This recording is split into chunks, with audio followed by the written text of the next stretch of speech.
अस्सलामुअलैकुम तमाम हमारे मुस्लिम समाज के जितने भी पूरे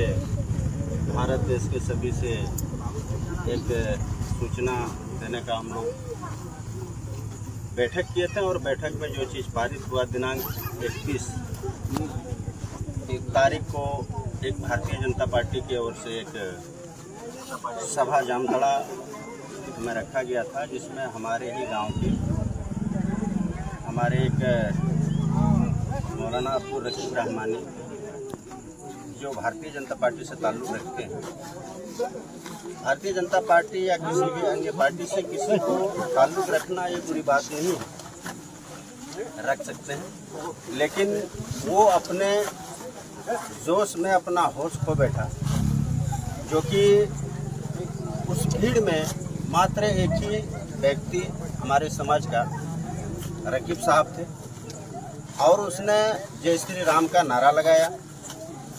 जिसके कारण इलाके में एक अफरा तफरी का माहौल पैदा हुआ, जिसमें हमारे समाज के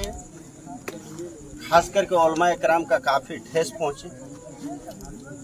और इस बात को लेकर के हमारे गांव में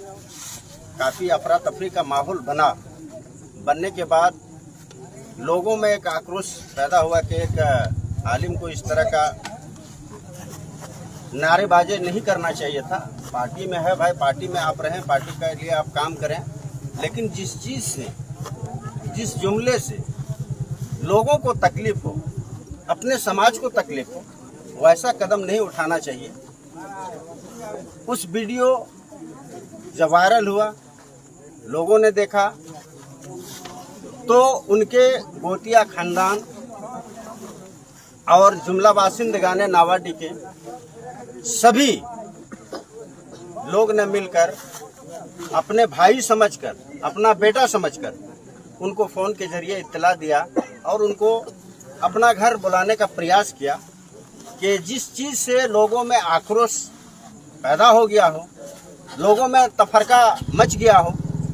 आप आकर के एक सामाजिक तौर पे गांव में बैठ के सबके सामने आप उस चीज़ को कहें अपनी ज़ुबान से कि हमसे इस चीज़ का गलती हुआ है। लेकिन उनको बार बार फ़ोन करने के बाद भी अभी तक नहीं पहुंचा, जिसके कारण दिगर हमारे इलाके के सभी लोग हम लोगों को भी ताना मारते हैं, क्योंकि ठेस पहुंचा है लोगों में। उसी संबंध में आज दिनांक 1 तारीख समय 7 बजे बाद नमाज मगरिब इलाके के सभी उलमा इकराम थे, नौजवान भी थे, हमारे बूढ़े बुजुर्ग भी थे और इसमें एक ही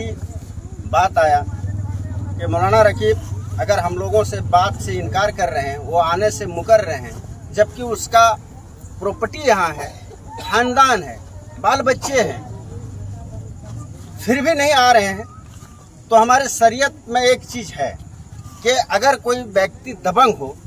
और उससे हम सक्षम नहीं हैं लड़ने के लिए, लाठी चलाने के लिए, मारपीट करने के लिए, तो हमको शरीयत इजाज़त देता है कि उस व्यक्ति से आप दिल से नफरत करें। तो हम लोग यही पूरा बैठ करके एक ही बात आज हम लोग एक पेपर बनाए, ये सबों का राय है। नावाडी पंचायत के सभी बरदरानी इस्लाम और दिगर सभी गांव, जामताड़ा जिला, देवघर जिला, धनबाद जिले, कई जिलों से फ़ोन आया, हमारे देश के कई राज्यों से इस बात को लेकर के फ़ोन आया कि मौलाना रकीब साहब ये क्या कहें। इस संबंध में हम लोग बैठे और हम लोग नावाडी ईदगाह वाली मस्जिद कमेटी, जामा मस्जिद कमेटी, नूरी मस्जिद कमेटी और दिगर हमारे जितने भी कमेटी हैं, सबका एक राय बना कि मौलाना अगर हम लोगों की बातों पे नहीं आया तो आज के बाद मौलाना से हम लोग का किसी भी प्रकार का कोई संबंध नहीं रहेगा। ना वो हमारे समाज में रह सकते हैं, ना उनके यहाँ खान पीन हो सकते हैं, ना शादी समारोह में आना जाना हो सकता है, ना जनाजा, ना ईदगाह मस्जिद, ये निर्णय हुआ। अन्यथा अगर अभी भी इस वीडियो के माध्यम से अगर उनको समझ में आ रहा है कि मेरी कौम काफ़ी हमसे नाराज है, तो अपने गांव किसी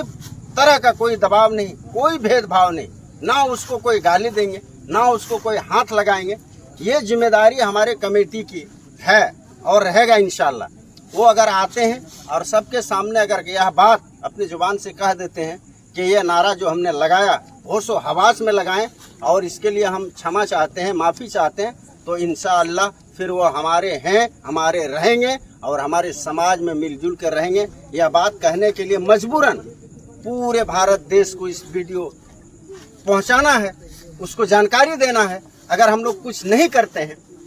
तो फिर हम लोग पूरे भारत देश के अंदर में कायर कहलवाने का हकदार बनते हैं। इसलिए सभी मुस्लिम बरादरान भाइयों से बड़ी गुजारिश है कि हम लोग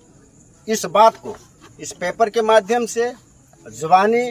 और कहीं एक व्यक्ति हम नहीं, इलाके के सभी व्यक्ति हैं जिसमें शामिल है, इस बात में सहमत हैं कि मौलाना रकीब रहमानी को अभी भी हम लोग इंतज़ार कर रहे हैं कि वो आए और सबों के सामने माफ़ी मांगे, फिर हम लोग उनको गले लगा करके अपने समाज में मिला जुला करके चलेंगे इंशाअल्लाह। अन्यथा अगर नहीं आते हैं किसी के दबाव पे या भारतीय जनता पार्टी के ताकत के भावना या हमारे समाज से खिलवाड़ करने वाले व्यक्ति, हम चैलेंज के साथ कहते हैं कि हमारी शरीयत पे उंगली उठाने का अधिकार किसी का नहीं है और अगर किसी ने उंगली उठाने का कोशिश किया तो वह उंगली नहीं रहेगा, चाहे मेरा गला कटे या मेरा हाथ कटे। इस चीज़ से हमको डर और खौफ नहीं है। हमारी शरीयत के साथ खिलवाड़ करने वाले व्यक्ति को हम लोग कभी माफ़ नहीं करेंगे। ये चैलेंज रहा। अस्सलाम वालेकुम।